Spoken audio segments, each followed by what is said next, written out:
Bismillahirrahmanirrahim. Kita mulai Bapak Ibu. Assalamualaikum warahmatullahi wabarakatuh. Alhamdulillahi hamdan na'imin. Ashhadu an la ilaha illallah Rabbul arsyil azim. Wa ashhadu anna Muhammadar Rasulullah Sayyidina Sayyidil Mursalin. Allahumma salli ala habibina syafi'ina Muhammadin wa ala alihi wa sahbihi ajma'in. Bapak Ibu yang dirahmati Allah Subhanahu wa taala, mari sama-sama kita mensyukuri segala nikmat yang Allah berikan kepada kita semua. Mudah-mudahan dengan banyaknya kita bersyukur, Allah Subhanahu wa taala nanti kelak mengumpulkan kita dalam golongan orang-orang asyakirin yang pandai bersyukur dari kalangan Nabi kita, Nabi Muhammad SAW, para sahabat, kemudian guru-guru kita yang solih, keluarga kita yang solih dan solihah. Amin amin ya rabbal alamin. Bapak Ibu yang dirahmati Allah Subhanahu wa taala, tema kita yang akan kita bahas pada kesempatan ini adalah berkaitan dengan bagaimana kita bisa belajar agama ini supaya tidak tersesat gitu ya. Mungkin akan muncul pertanyaan kita, kok bisa belajar agama tapi sesat gitu kan? Bisa saja, karena pemahamannya lari dari yang seharusnya gitu ya. Apalagi kalau yang belajar itu punya intrik. Sebahagian orientalis itu belajar untuk mencari-cari kelemahan Islam, maka nanti dia otomatis tidak akan dapat hidayah. Susah dapat hidayahnya, karena memang awalnya belajar agama mereka itu adalah untuk mencari-cari kelemahan. Apa kelemahan Islam, dari sisi mana mau diserang ajarannya dan seterusnya.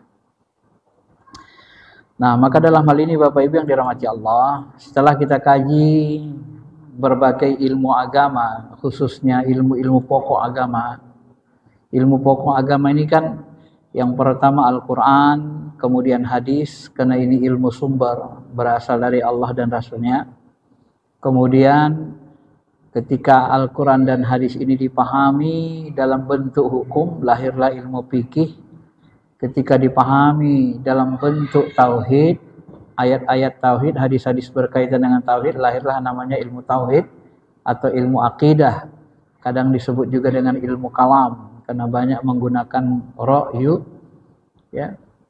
Kemudian ketika dipahami spiritual Islam, bahagian-bahagian dalam ruhnya, maka melahirkan yang namanya ilmu ihsan atau ilmu tasawuf yang dirinci lagi dalam bentuk sistematis dengan ilmu tarekat. Jadi ilmu Islam ini banyak. Jadi secara umum pokoknya Al-Quran, hadis, ya, kemudian hukum-hukumnya fikih, kemudian untuk fikih usul fikih ya, kemudian untuk batinnya tasawuf, dan kemudian untuk ilmu melihat sejarahnya kita butuh sejarah Islam. Nah ini bahagian-bahagian dari ilmu pokok agama Islam sebenarnya, yang kalau kita mau belajar agama atau menjadi ahli agama harus paham ilmu pokok-pokok agama Islam ini. Bagaimana supaya kita tidak tersesat dalam belajar agama? Tentunya yang pertama, segala sesuatunya harus didekatkan dengan Al-Quran dan hadis. Kadang-kadang disebut dengan Al-Quran dan Sunnah, ya. Karena Nabi bersabda, taraktu fikum lan tadillu in tamassaktum bihima kitaballah wa sunnati Rasulillah. Aku tinggalkan dua perkara kepada kalian, kalian tidak akan sesat, yaitu Al-Quran dan Sunnah. Ada lagi hadis sahih, kata Nabi begini, aku tinggalkan taraktu fikum amrayni, ada aku tinggalkan dua perkara kepada kalian dan kalian tidak sesat. Kemudian Nabi mengatakan, kitabullah wa itratu min ahli baiti. Kitab Allah dan ahli baitku. Jadi dua ini hadis sahih. Sebagian orang ada yang memahami Al-Quran Sunnah saja, ahli bait tidak diperhatikan. Padahal sebenarnya di sahihnya juga Al-Quran dan Itroti. Nah ini hadis ini kalau kita gabung Bapak Ibu, maksudnya adalah Al-Quran dan hadis, Al-Quran dan sunnah yang dipahami oleh ahli bait Nabi. Ya, tapi ahli bait Nabi ini pun harus hati-hati. Hati-hatinya begini, kalau ahli bait ini nanti yang diriwayatkan dari orang Syiah, Syiah ini banyak berbohong. Nah, ini kita tidak usah ambil. Jadi ahli bait Nabi ini yang tidak Syiah, yang Ahlus Sunnah wal Jamaah. Imam Ali, Hasan, Husain, ya. Kemudian Ja'far Shadiq, Imam Ja'far Shadiq, terus turunan ahli bait Nabi SAW ini. Ini rata-rata sebenarnya imam Ahlus Sunnah wal Jamaah. Cuman orang Syiah mengklaim 12 imam itu milik mereka gitu ya. Tapi itu klaim sendiri. Karena sebagian mereka juga sebenarnya menolak. Ya, maka disebut nanti ketika misalnya salah satu cicit Nabi SAW mengatakan, ketika orang Syiah mengatakan Abu Bakar itu adalah orang yang tidak baik, Umar tidak baik, gitu kan. Lalu cicit Nabi SAW mengatakan, aku tidak pernah diajarkan oleh kakek nenekku seperti itu. Kakek-kakekku tidak pernah mencaci Abu Bakar dan Umar. Lalu mereka mengatakan, lalu mereka pergi meninggalkan ya, cicit Nabi SAW ini. Lalu setelah pergi, maka muncullah istilah ropat tumuni, kalian telah menolakku, kalian telah menolakku. Ya, ini mungkin Imam Ja'far Shadiq ya. Nah, jadi ketika muncul perkataan gitu, muncullah istilah Rafidah, Syiah Rafidah. Jadi Syiah Rafidah itu mereka hanya mengklaim gitu ya. Klaim-klaim sepihak bahwa Abu Bakar itu dibenci oleh ahli bait Nabi, padahal sebenarnya tidak. Ali tidak pernah membenci Abu Bakar dan Umar ya. Itu kesalahan yang kekeliruan yang harus kita luruskan supaya jangan tersesat. Maka kalau kita gabung hadis ini, pemahaman Al-Quran dan Sunnah yang diutamakan itu pemahaman yang ada dari ahli bait. Maka muncullah istilahnya, kalau kita bertasawuf, tasawufnya itu tarikatnya itu harus tersambung ke ahli bait, ke Imam Ali, Alawiyin. Kalau kita belajar ilmu fikih, itu tersambung kepada empat imam mazhab. Imam mazhab ini pun ini tersambung ke Nabi. Seperti Imam Hanafi belajar kepada sahabat-sahabat Nabi. Dan Imam Hanafi ini juga belajar kepada cicit Rasul, Imam Ja'far Shadiq. Ya. Imam Ahlus Sunnah wal Jamaah yang paling tua mazhab fikih ini belajar dengan Imam Ja'far Shadiq. Sampai-sampai Imam Hanafi pernah mengatakan, kalau aku tidak ketemu Imam Ja'far Shadiq, niscaya aku akan tersesat. Kenapa? Karena Imam Hanafi banyak menggunakan akal. Ya. Kias. Akal kias. Sehingga ditegur dengan Imam Ja'far Shadiq, jangan terlalu banyak gunainya. Nanti kamu terjebak. Ya, nanti kamu tersesat. Kemudian dididik ruhaninya sehingga nanti Imam Hanafi ini bertasawuf. Belajar tasawuf ruhani dari Imam Ja'far Shadiq. Nah, salah satu perdebatan itu terjadi misalnya gini. Kata Imam Ja'far Shadiq, yang pertama menggunakan kias itu adalah iblis. Maka hati-hati menggunakan kias. Apa itu? Iblis mengkiaskan dirinya kepada Adam. Dia tidak mau sujud ke Nabi Adam. Kenapa? Dia menganggap dirinya lebih baik dari Adam. Khalaqtani min nar wa khalaqtahu min tin. Aku diciptakan dari api, Adam dari tanah. Aku lebih baik Tuhan. Nah, ini kias yang dia gunakan. Karena dia anggap api lebih utama daripada tanah. Nah, maka kata Imam Ja'far Shadiq, coba perhatikan. Ketika kita menggunakan sepatu ketika dalam perjalanan dan mau sholat, coba perhatikan baik-baik kata beliau. Ketika kita berwudu, Nabi kan menyapu sepatunya. Kenapa Nabi menyapu atasnya? Sepatunya itu yang disapu atasnya saja. Dikasih air atau disapu atasnya saja. Kenapa tidak bawahnya? Kan bawahnya itu yang paling kotor, bukan atasnya. Atasnya kan tidak kotor. Yang kotor itu kan bawahnya berdebu. Tapi kenapa disuruh sapu atasnya?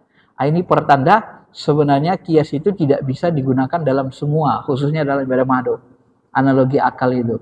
Di sini salah satu yang membuat Imam Hanafi tersadar oleh Imam Ja'far Shadiq. Bapak Ibu yang dirahmati Allah Subhanahu wa taala. Maka yang pertama itu segala sesuatu harus kita dekatkan dengan Al-Qur'an dan hadis ya, Al-Qur'an dan hadis. Kemudian dalam memahami Al-Qur'an dan hadis ini kita harus berilmu ya. Inilah yang kita sebut dengan istilah profesional. Nah, memahami Al-Qur'an hadis ini harus profesional. Nabi SAW mengatakan, "Iza wusidal amru ila ghairi ahli pantajri sa'ah."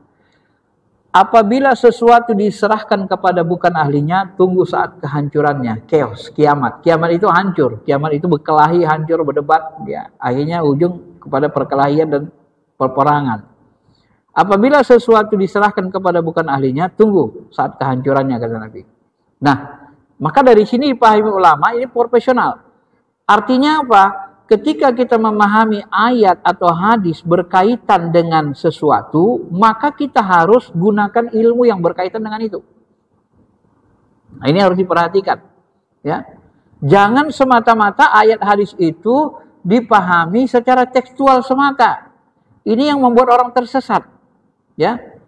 Saya sering sekali melihat jemaah itu yang memahami Quran secara tekstual. Sesat, salah memahaminya Pak. Dia nggak ngerti tafsir. Tafsirkannya aja. Seenaknya dia kira bisa memahami Quran itu tanpa digurukan. Dipahaminya aja Quran itu. Ketika dia baca ayat yang mengatakan jangan kau keraskan suaramu, lembutkanlah suaramu ketika berzikir, ya kan? Lalu dia mengatakan, zikir keras itu haram. Coba. Sampai begitu kan? Karena dia megang satu ayat ini. Padahal zikir jahar itu sir wa alaniyah. Zikir itu boleh sir wa alaniyah dan jahar boleh. Kita baca ayat jahar kok. Bismillahirrahmanirrahim. Maghrib, isya, subuh kan jahar. Itu kan zikir Al-Quran itu. Tapi diharamkan karena dia nggak belajar fikih. Ya. Maka ayat-ayat Quran hadis itu kalau mau dipahami nanti dihubungkan dengan ilmunya. Ada yang menarik pendapat Ibnu Taimiyah begini. Nabi SAW mengatakan begini. Man qala fil Qur'an bi ra'yihi falyatabawwa maq'adahu minan nar. Barang siapa menafsirkan Quran, berbicara tentang Quran dengan ra'yunya semata-mata, kata Nabi, hendaklah siap-siap menempati tempat duduknya di neraka.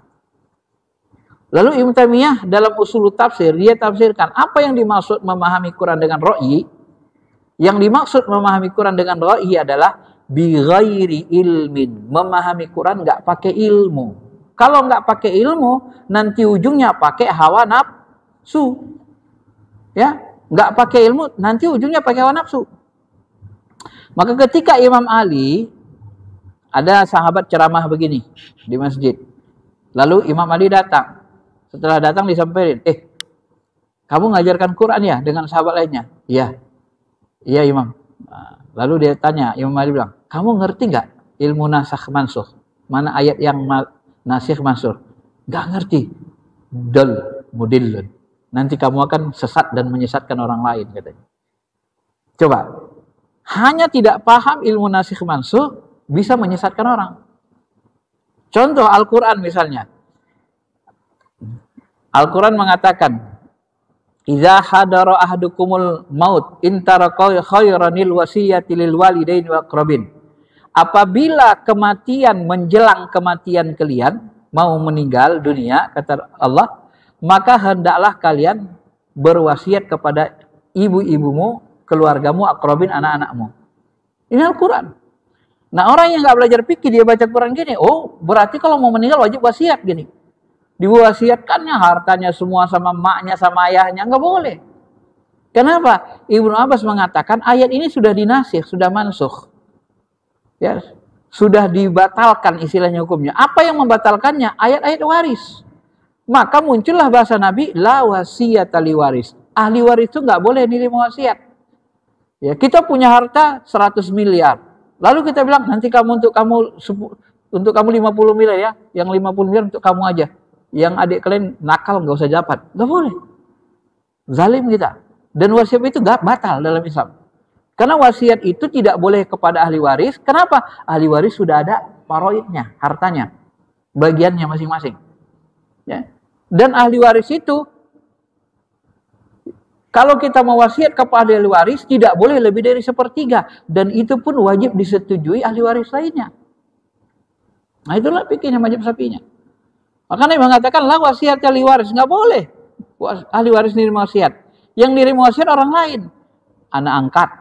Itu nggak ahli waris. Bagaimana supaya dia dapat? Kasih wasiat. Dan wasiat kepada dia tidak boleh lebih dari 1/3. Nah, itulah yang disebut nanti muncul dalam fikih wasiat wajibah, wasiat yang wajib. Kenapa? Anak angkat tuh banyak nolong kita misalnya di rumah, tapi dia nggak ada turunan darah, dia nggak ada harta waris, tapi dia bahkan lebih rajin disuruh, lebih banyak membantu dari anak kandung kita. Nggak mungkin nggak dikasih harta dia. Maka muncullah istilah dalam KHI wasiat wajibah, wajib dia dapat harta dari wasiat, diwajibkan. Nah, itu harus dipahami ma'asyiral muslimin, jemaah yang dirahmati Allah Subhanahu wa taala. Jadi memahami Al-Qur'an itu baik akidah atau fikih. Kalau ayat Al-Qur'an itu nanti berkaitan dengan akidah, kita harus paham ilmu akidah. Ya. Al-Qur'an itu dipahami harus paham ulumul Qur'an. Ulumul Qur'an itu banyak. Ulumul Qur'an dengan Qur'an beda. Kalau Qur'an kan dah jelas. Ulumul Qur'an itu ada nasikh mansukh, ada asbabun nuzul, ya. Kemudian ada munasabah Al-Qur'an, ada mukjizat Al-Qur'an, ada namanya amsalul Qur'an, ada namanya takwil, tafsir. Nah, di sini banyak orang-orang yang tersesat juga ini. Nanti Bapak Ibu akan temukan ini. Ulumul Qur'an itu ada namanya takwil dan tafsir. Nah, kapan kita mentakwil, kapan kita menafsir, ini harus paham, Pak. Sebagian orang, ini mohon maaf nih ya, ketika memahami ayat akidah, ayat-ayat mutasyabihat, nah itu dari ulumul Quran. Ayat mutasyabihat, ada muhkamat. Ini ulumul Quran. Ya. Ketika dia memahami ayat akidah, dia tidak pakai ulumul Quran yang benar. Biasanya, yadullah fawqa aydihim, tangan Allah di atas tangan mereka. Maka dianggap Allah punya tangan. Ya. Dianggap Allah punya tangan. Nah, di sini nanti bisa terjebak kita kepada mujassimah. Tangan Allah punya tangan, tapi tangan Allah beda dengan tangan manusia. Lalu misalnya Bu Yayah bilang gini, kucing punya tangan, tapi tangan kucing beda dengan tangan manusia. Apa bedanya itu? Sama aja kan? Kalau kita meyakini Allah punya tangan, berarti Allah berfisik. Terserah macam mana tangannya, tapi ada fisiknya, jisimnya. Nah, terjebaklah kita kepada mujassimah akhirnya nanti. Nah, dan mereka meyakini ini kan ayat mutasyabihat. Nah, ayat mutasyabihat ini ketika dijadikan muhkamat, yakin dia Allah bertangan, itu adalah kesalahan besar. Kenapa? Karena ayat mutasyabihat itu ayatnya samar. Ayat samar itu dua memahaminya. Yang pertama maknanya diserahkan kepada Allah, tauqif, ya, tafwid diserahkan ke Allah. Apa maknanya nih? Wallahu a'lam bimuradih. Allah yang tahu maknanya. Selesai. Tidak usah bilang Allah punya tangan. Ya. Allah yang tahu maknanya. Selesai.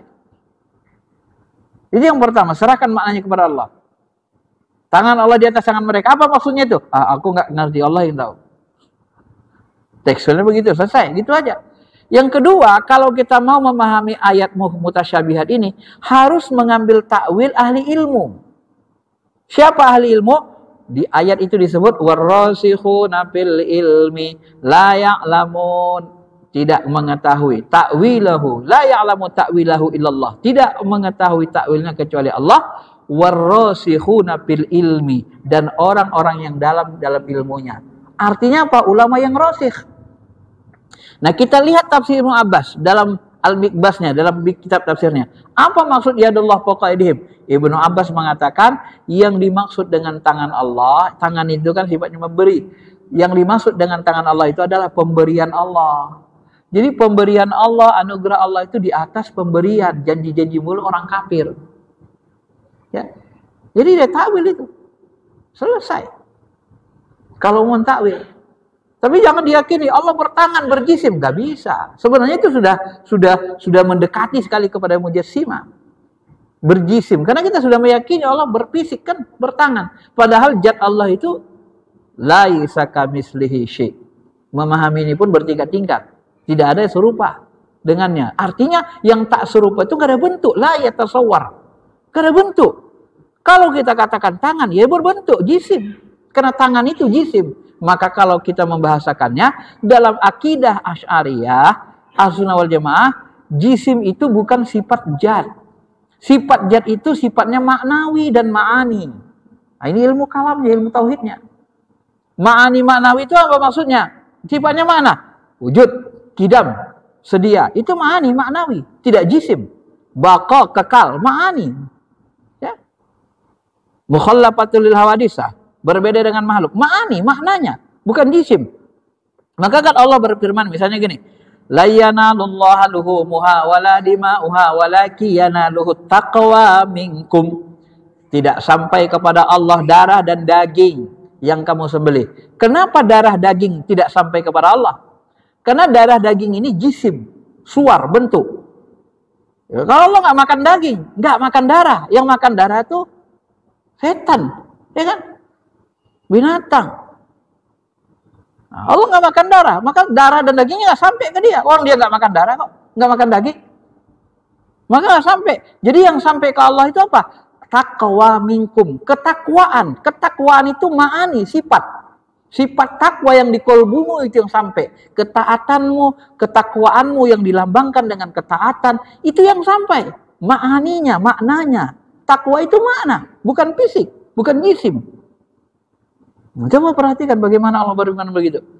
Maka Allah itu dalam akidah Ahlussunnah wal Jamaah yang paling mendekati kebenaran adalah Allah tuh nggak pakai jisim, nggak ada suaranya, nggak ada bentuk. Tapi dia bisa mengendalikan seluruh bentuk. Ya. Makanya ketika ditanya Nabi SAW, Aina Allah qabla khalaqa kulli syai'. Di mana Allah ya Rasulullah sebelum dia menciptakan segala sesuatu? Fi ama, ma fawqahu hawa wa ma tahtahu hawa. Allah itu zatnya di ama. Allah itu di kekosongan murni, nggak ada yang meliputinya. Di atasnya nggak ada awan, nggak ada udara, bawahnya juga ada. Jadi kekosongan murni. Kosongan murni itu kekosong. Sesuatu yang kosong itu nggak ada bentuknya. Coba lihat ruang kosong ini, ada bentuknya nggak? Nggak ada. Kalau berbentuk gini, bentuk padat, sudah jisim.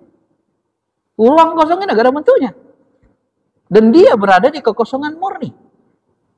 Nah, paham ini ya? Nah, jadi kita harus memahami ayat itu pakai ilmu tauhid, ilmu akidah. Jangan sembarangan memahami ayat Quran. Ya, artinya kembali kita tadi memahami ayat itu kembalikan kepada ilmunya. Contoh lain, ya dalam Al-Quran Allah katakan begini. Misalnya Allah sebut dalam Al-Quran bahwa bumi itu dihamparkan. Ini nanti terjadi dialektika antara orang yang terlalu tekstual dan menolak sains. Wal arda farashnaha fa ni'mal mahidun, dan bumi kami hamparkan dan kamilah sebaik-baik yang menghamparkan. Ini Ad-Jariyat ayat 48. Jadi sebahagian orang mengatakan bumi ini datar dan bumi ini bukan bulat. Siapa bilang bumi bulat maka dia kafir. Ini kan luar biasa, Pak. Kami hamparkan. Kenapa? Tuhan mengatakan bumi hampar. Kalau hampar datar, bukan bulat. Coba lihat bumi, datar. Maka siapa yang mengatakan bumi ini bulat, maka dia kafir.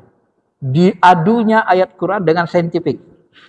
Kenapa? Inilah yang saya sebut tadi, memahami Quran tidak pakai ilmu namanya.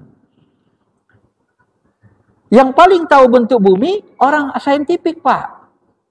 Yang saintifik. Maka ayat Quran itu harus diintegrasikan dia, dibuat dialektika namanya. Maksud Allah kami hamparkan bumi itu bukan berarti bumi itu datar. Memahaminya harus tepat. Bagaimana cara memahaminya? Kalau Bapak mengatakan bumi itu datar dan yang mengatakan bumi bulat itu kafir, itu sangat bahaya. Kenapa? Yang dimaksud bumi itu kami hamparkan dan dimaksud bumi itu terhampar itu kalau kita melihat bumi dari bumi.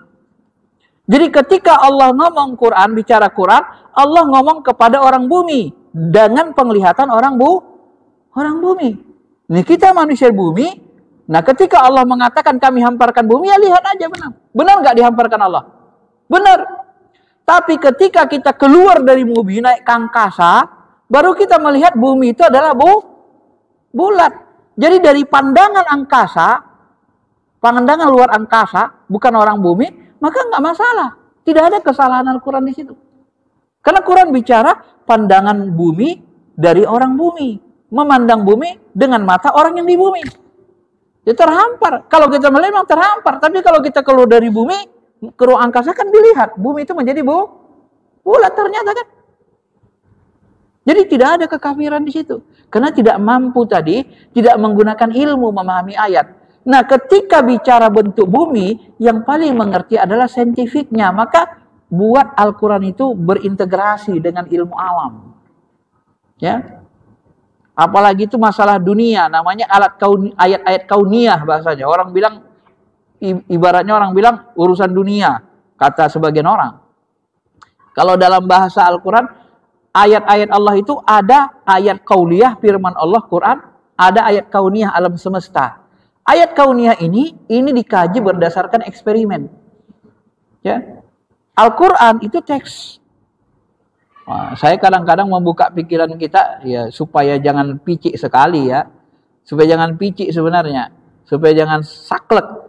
Pak, Bu, kata Allah Ta'ala, laukana midadan li kalimati rabbi lanafidal bahr qabla an tanfada kalimati rabbi walau ji'na bimislihi madada.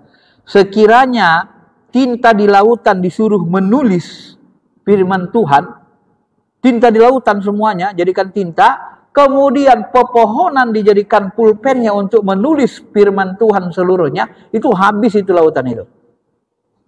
Itu Quran sendiri bilang. Artinya sebenarnya ilmu Allah tuh gak ada batasnya. Nah, Al-Quran yang diturunkan ke kita ini firman Allah, ayat-ayat kauliyah namanya. Untuk menulis Al-Quran yang diturunkan ke kita ini butuh berapa tinta? Satu laut? Kebanyakan kan? Saya kira mungkin kalau 2 gelas, 3 gelas ini pun cukup kan nulis Quran kan? Artinya apa? Ilmu Allah bukan hanya ada dalam Quran ini. Di luar ini banyak lagi ilmu Allah Ta'ala. Yang diturunkan dalam Quran ini 6.666 ayat digenapin ini. Ini adalah ilmu pokok. Makanya jangan heran dalam Quran ini tidak ada nuklir, tidak ada listrik, tidak ada astronot di sini, tidak ada Jupiter, tidak disebut. Tidak ada Neptunus, enggak disebut. Karena ilmu alam itu. Itu setelah kita melanglang buana baru ketahuan dia, baru diberi nama. Ya. Di sini ada nggak sebut pesawat terbang, nuklir? Apakah Tuhan tidak tahu apa yang terjadi akan datang? Ya tahu. Tapi waktu itu belum diturunkan ilmunya, belum ada. Kalau Allah bicara ayat, turunlah ayat tentang pesawat terbang, wa'iddu lahum mastata'tum min quwwah wa min ribatil khair. Persiapkanlah kekuatan pesawat-pesawat tempur untuk menghadapi musuh. Orang Arab kan heran, Nabi heran. Kok disuruh menyiapkan pesawat tempur sama nuklir? Oh, nggak ada barangnya. Kan bingung Nabi dan sahabat. Makanya disebut di situ kuda dan memanah. Siapkan kuda dan panah. Nah, maka kita harus paham ilmu tafsir, namanya ilmu tafsir kontemporer. Nah, disinilah metodologi menafsir ini pun Bapak Ibu harus paham. Harus paham kita mana yang harus kita tafsirkan secara tekstual, mana yang kita tafsirkan secara kontemporer. Sebagian orang ilmunya cetek, dia kira menafsirkan Quran itu hanya berdasarkan hadis saja. Kalau kita tafsirkan berdasar hadis semata, ada yang tak bisa. Ya seperti tadi, kerahkan segala kekuatan yang kamu punya. Ya Rasul, apa yang dimaksud dengan kekuatan? Panah. Kalau gitu, TNI Polri kita siapkan kuda sama panah melawan Israel. Siapkan Hamas kuda dan panah melawan Israel. Menang nggak? Nggak menang. Lalu Bapak katakan, oh enggak, kamu menyalahi firman Tuhan, menyalahi kata-kata Tuhan. Yang bilang panah dan kuda itu Tuhan loh, Allah Ta'ala loh. Lu melawan Tuhan, kafir lu. Kan bego begitu Pak. Terlalu maksain diri. Itulah tadi yang tadi, karena dia tidak menggunakan akalnya. Itu ayat kauniyah. Ayat kauniyah itu butuh eksperimen, akal, penalaran, analisis. Ya, harus begitu Pak. Ini untuk mengelebur kepicikan sebahagian orang belajar agama. Yang menyebabkan kita mundur itu salah satunya seperti itu. Makanya kita sains teknologi kan lemah. Karena Quran tidak sebut, yang ada cuma kuda aja. Padahal kalau kita tafsirkan secara kontekstual, kuda itu kendaraan tempur di darat. Harus punya tank kita. Karena udah disuruh Allah dan Rasul disiapkan. Panah itu alat untuk bunuh jarak jauh. Sekarang rudal sama nuklir. Maka kita harus mahir buat rudal dan nuklir. Harus begitu memahaminya. Baru maju memahami Al-Quran itu secara kontekstual namanya. Maka ada tafsir tekstual, ada kontekstual. Ini dipelajari dalam metodologi tafsir. Ya. Nah, jadi tidak sembarang memahami ayat ini, Pak. Kesalahan-kesalahan itu. Al-yawma akmaltu lakum dinakum wa atmamtu alaikum ni'mati wa raditu lakumul Islam madinah. Hari ini telah aku sempurnakan agamamu untukmu, ya, telah aku sempurnakan nikmatmu dan aku rela Islam agamamu. Nah, memahami sempurna ini pun banyak yang salah, Pak. Terutama orang-orang hadis. Oh, agama ini sudah sempurna, nggak boleh tambah-tambahin, nggak boleh kurang-kurangi. Nah, padahal ya itu tadi dalam Quran listrik tak ada, kata nuklir tak ada, pesawat tempur tak ada, ya kan? Bagaimana kita memahaminya itu? Apakah karena Quran tidak bicara listrik, maka orang liberal pun jangan ikut? Ada gila-gilanya dikit, Pak. Dia bilang Al-Quran itu udah ketinggalan zaman. Kenapa? Ya Quran bicara kuda sama budak katanya. Itu kan zaman lalu katanya. Kita sudah nggak pakai kuda lagi katanya. Kita makanya pakai nuklir sekarang. Makanya Al-Quran itu udah ketinggalan zaman. Ini orang liberal. Ini jangan diikut. Karena dia tidak paham tafsir kontekstual. Makanya orang yang saklek dengan orang liberal itu sama-sama tak bisa dipakai. Akalnya nggak bisa dipakai, Pak. Karena liberal terlalu akal-akalan. Yang tadi juga akalnya tidak difungsikan. Sehingga dia mengkafirkan orang yang mengatakan bumi itu bulat. Karena dia nggak tahu kan ilmu bumi itu kan ilmu alam. Al-Quran kan tidak detail membicara tentang alam. Maka jangan kita tabrakkan Al-Quran dengan saintifik. Nggak boleh. Ya, boleh dia diintegrasikan supaya tidak terjadi kesalahan dalam memahami kesesatan. Ya. Ma'asyiral muslimin. Maka dari situlah Nabi mengatakan hadis Bukhari tadi, apabila satu urusan diserahkan kepada bukan ahlinya, tunggu saat kehancurannya. Artinya ketika kita memahami ayat-ayat tentang sains teknologi, kita butuh pemahaman orang saintifik. Ketika kita memahami ayat-ayat tentang penciptaan manusia, kita perlu ilmu dokter kandungan supaya bisa diurai itu. Integrasikan ke situ, Pak. Biar tambah yakin kita. Kebenaran Al-Quran. Al-Quran itu benar. Dia tidak nabrak itu dengan ilmu alam. Karena ilmu alam ini pun dari ilmu Allah juga. Ya. Ketika kita memahami ayat-ayat tentang akidah, pakai ilmu akidah.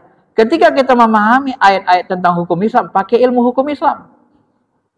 Contoh, orang yang tidak pakai ilmu hukum Islam, ketika dia baca Al-Quran, aina ma tuwallu fasamma wajhullah, kemanapun kau hadapkan wajahmu, di situ ada wajah Allah. Berarti kemana kita hadapkan wajah? Allah kan ada di mana-mana kan. Pokoknya asal kemana terserah. Kalau gitu sebenarnya katanya, ini pemahaman yang lari sesat. Kalau begitu kita sholat itu tak wajib menghadap kiblat. Kenapa? Ya Allah itu kan bukan di kiblat. Allah itu kan ada di mana-mana. Kemanapun kita hadapkan, di sana ada Allah. Ngapain wajib ke kiblat? Coba, sesat nggak ini? Karena dia memahami tekstual. Kenapa dia tersesat memahami seperti ini? Dia pahami tekstual, nggak pakai ilmu namanya. Nah, ketika ayat ini kita kaji ilmunya, kita cari asbabun nuzulnya, kita baca ilmu fikihnya, ini kaitannya dengan hukum menghadap kiblat. Baru kita paham. Oh, ternyata ayat ini turun berkaitan Nabi dan sahabat itu mereka di padang pasir dalam posisi malam tidak tahu arah kiblat. Posisi tidak tahu arah kiblat. Jadi sebagian ada yang sholat, kayaknya di sana kiblat, ngadap ke timur dia. Enggak, aku yakin sana, ngadap ke kanan deh, ke barat dia. Jadi sahabat itu ada yang ke timur ke barat sholatnya. Karena mereka nggak tahu arah kiblat. Udah gelap malam, padang pasir. Nah, maka turunlah ayat ini. Ainama tuwallu fasamma wajhullah, kemanapun kau hadapkan wajahmu, di situ ada wajah Allah. Jadi menghadap kemanapun itu berlaku hanya pada saat kita tidak tahu kiblat. Atau dalam hadis pada saat kita ngendarai kuda, ngendarai unta, naik pesawat, di mana arah pesawat, disitulah dia. Nabi di mana arah unta kuda itu, disitulah dia. Nggak ngarap kiblat Nabi. Kalau kiblatnya kiri, Nabi nggak ke kiri. Ke arah binatang itu aja, kemana arahnya pergi. Beliau ngadap situ sholat di atas kuda, di atas unta. Nah, tapi kalau kita sholat jadi masjid yang ngadap kiblat lah, nggak boleh Pak ngadap ke timur, karena udah tahu kiblat. Nah, inilah memahami ayat ini dengan ilmu profesional namanya ya. serahkan kepada ahli-ahlinya. The right man on the right place. Ketika ini tidak terjadi, maka nanti banyak sekali pemahaman yang rancu, ya, yang salah-salah. Kalau diurai banyak, Pak. Karena waktu itu nggak cukup. Masyarul muslimin, Bapak Ibu yang dirahmati Allah Subhanahu wa taala. Kemudian untuk memahami ayat-ayat Quran dan hadis, memahami ilmu agama ini, kita harus ambil pemahaman ulama-ulama besar. Aswaja, ya. Jangan salah ambil ulama besar aswaja yang ahli di bidangnya. Nah, makanya nanti ulama ini, Pak, ada keahliannya ulama besar nih. Ahli tafsir. Siapa ahli tafsir? Yang paling tua itu Imam Tabari. Dulu ahli fikih juga dia. Dia punya buku tafsir, Tafsir Tabari. Ya. Kemudian Imam Suyuti, kemudian Ibnu Katsir. Ini tafsirnya, ada buku tafsirnya. Ya. Nah, ketika kita mau memahami hadis, mana sahih, mana dhaif, kita ambil Imam Bukhari, Muslim. Kan gitu kan? Jadi keahliannya di sini, hadis. Ketika kita memahami hukum-hukum agama, nah kita ambil pemahaman Imam Hanafi, Imam Malik, Imam Syafi'i, Ahmad bin Hambal. Lalu orang yang belajar agama ini, Pak, yang tidak rinci pengetahuan agamanya, sebahagian masyarakat kita kan ada yang bertanya, Ustadz, kenapa Imam Syafi'i tak pernah mengutip hadis Bukhari, katanya. Coba.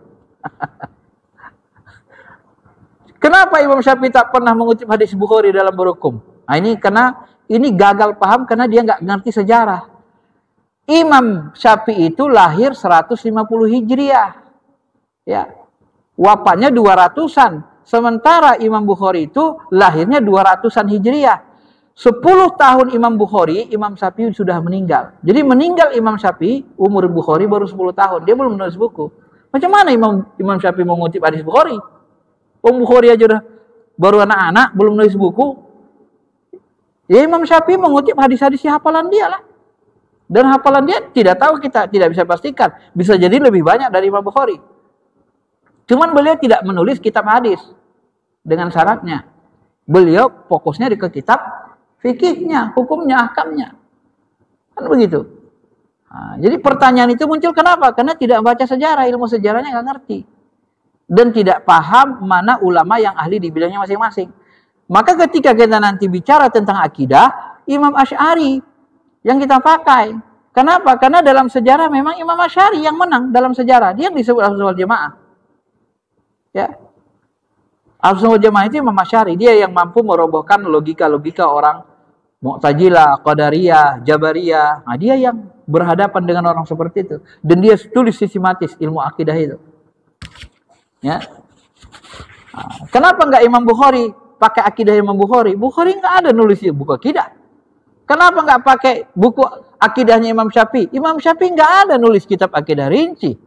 Ya kan? Namanya spesialisasi ilmu. Nah, makanya kan muncul nanti bagi umat kita yang awam ini, muncul pertanyaan-pertanyaan aneh bagi ahli ilmu. Pertanyaan itu gini, kenapa imam mazhab kita Imam Syafi'i, kok enggak Imam Bukhari aja? Katanya. Kan gitu kan? Ada lagi yang nanya, Ustadz, kenapa kita enggak berimam? Kenapa Syekh Abu Qur Jilani itu disebut wali Allah? Kenapa kita enggak berimam dengan Syekh Abu Qur Jilani, Sultanul Aulia? Kok berimamnya dengan Imam Syafi'i? Katanya. Coba. Padahal Syekh Abu Qur Jilani itu keahliannya dalam bidang tasawuf, tarekat. Dalam bidang fikih ya kepada Imam mazhab inilah. Kalau dalam bidang tasawuf ya nanti ke Qadiriyah dan seterusnya. Jadi kita ini Pak, pemahaman ilmu agama ini dipahamkan, diambil pendapat ulama-ulama besar Ahlus Sunnah wal Jamaah yang ahli di bidangnya. Kalau Bapak tidak ambil pendapat ulama yang ahli di bidangnya nanti, ini terjadi benturan lagi, sesat. Contoh, ini yang terakhir, karena waktunya udah. Contohnya apa? Tentang Nur Muhammad. Nah, Nur Muhammad ini ada ahli hadis, tapi dia nggak mengerti ilmu tarekat. Nggak ngerti dia spiritual Islam mendalam. Dibukanya hadis-hadis tentang Nur Muhammad. Dilihatnya banyak ini mau doib. Nggak ada ini doib semua. Hancur katanya. Nggak ada Nur Muhammad itu katanya. Kenapa? Karena yang dia baca hadis-hadis lemahnya, hadis lemahnya. Padahal kalau kita baca buku Syekh Abu Qur Jilani, dia jelaskan ayat Qur'annya. Ya. Qad ja'akum minallahi nur wa kitabum mubin. Sungguh telah datang kepada kalian nur. Nur di situ apa? Muhammad. Wa kitabum mubin itu Al-Qur'an. Telah didatangkan nur. Nur itu nama Muhammad juga. Wa kitabum mubin Al-Qur'an. Gak mungkin nur di situ diartikan Quran. Kenapa? Karena double. Kudatangkan kepada kalian Quran dan Quran. Kan gak mungkin. Nur itu Nur Muhammad. Itu ayat Qurannya. Nah, beliau mengambil hadis yang hasan dari Abu Daud. Awwalama khalaqallahul qalam. Yang pertama Allah ciptakan pena. Ya, yang pertama Allah ciptakan qalam, pena. Awwalama khalaqallahu al-akal. Ini lemah hadisnya. Kalau yang Abu Daud ini hasan, diterima, makbul. Yang pertama Allah ciptakan pena, yang pertama Allah ciptakan akal. Ini lemah hadisnya.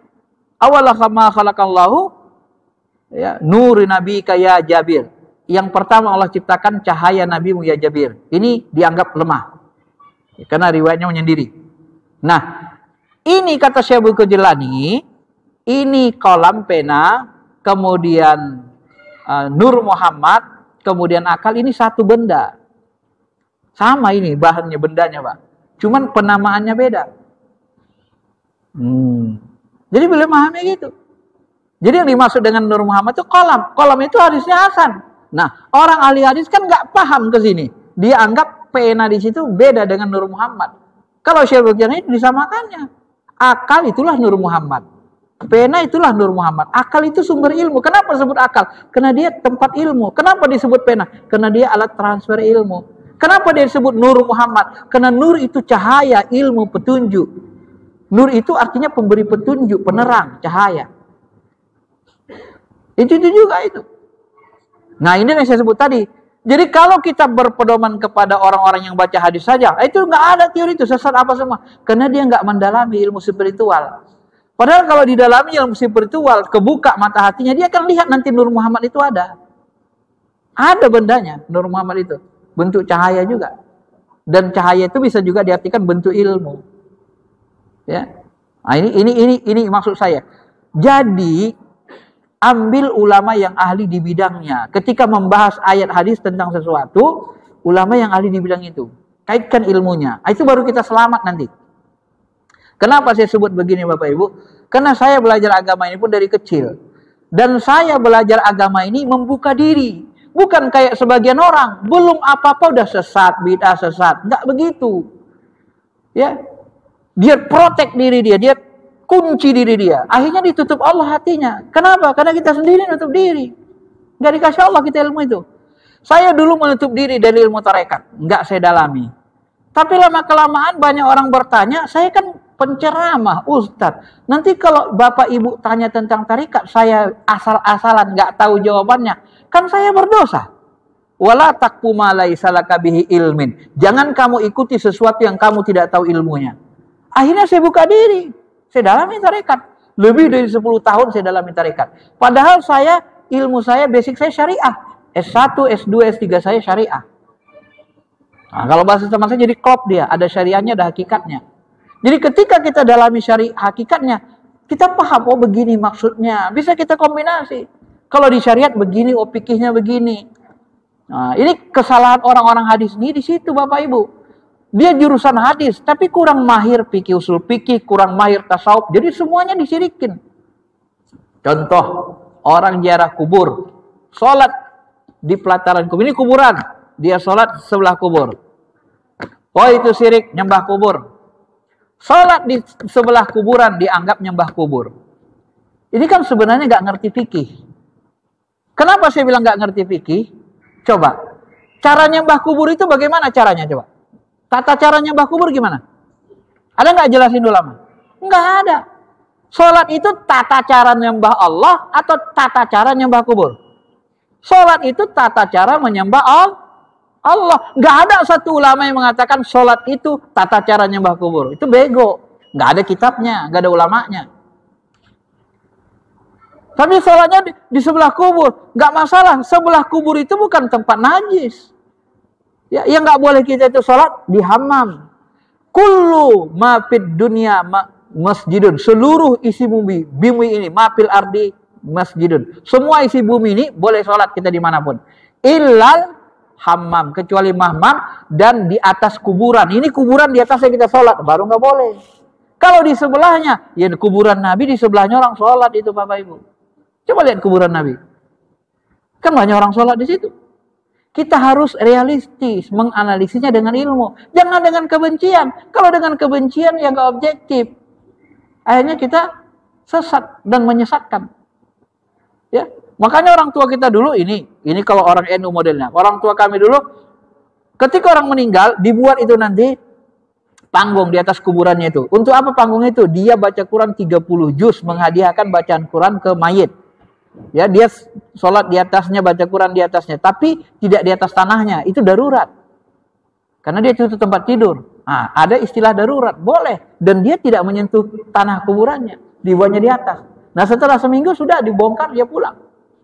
Nah, menghadiahkan bacaan Quran kepada orang mati, kata Imam Syafi'i, tidak bermanfaat. Kata Imam Nawawi dari mazhab Syafi'i, yang dimaksud tidak bermanfaat, kata Imam Syafi'i, adalah kalau tidak diniatkan. Kalau diniatkan itu sampai ada manfaatnya. Kata Ibnu Taimiyah, bermanfaat bacaan Quran kepada orang meninggal.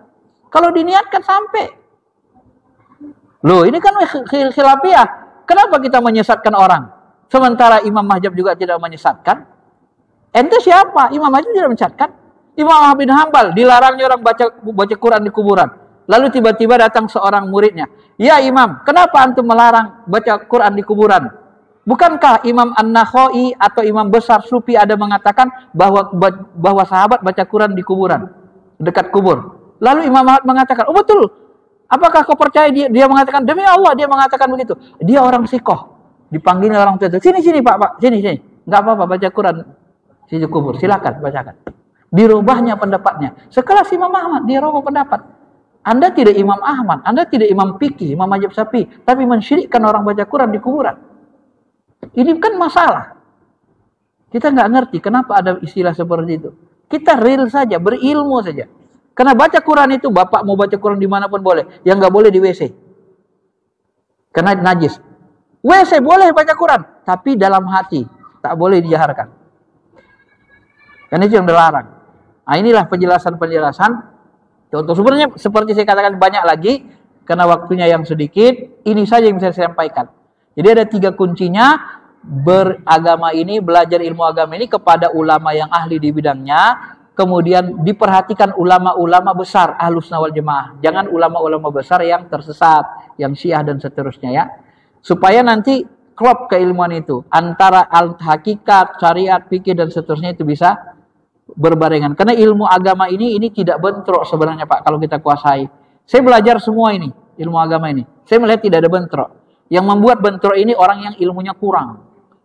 Ini enggak dikuasainya tasawuf, dikuasainya hadis, ini bentrok dibuatnya. Tapi kalau dikuasainya hadis, kuasainya fikih, kuasainya tasawuf, ini enggak bisa bentrok. Dia kayak seperti lingkaran. Ya. Ilmu agama itu begitu. Itu yang saya pahami dan itu yang saya pelajari dan itu yang saya amalkan. Sehingga saya tidak melihat ada bentrok di dalamnya. Saya kira itu saja. Karena sudah lewat Isya. Mudah-mudahan saya pahami. Terima kasih. Assalamualaikum warahmatullahi wabarakatuh.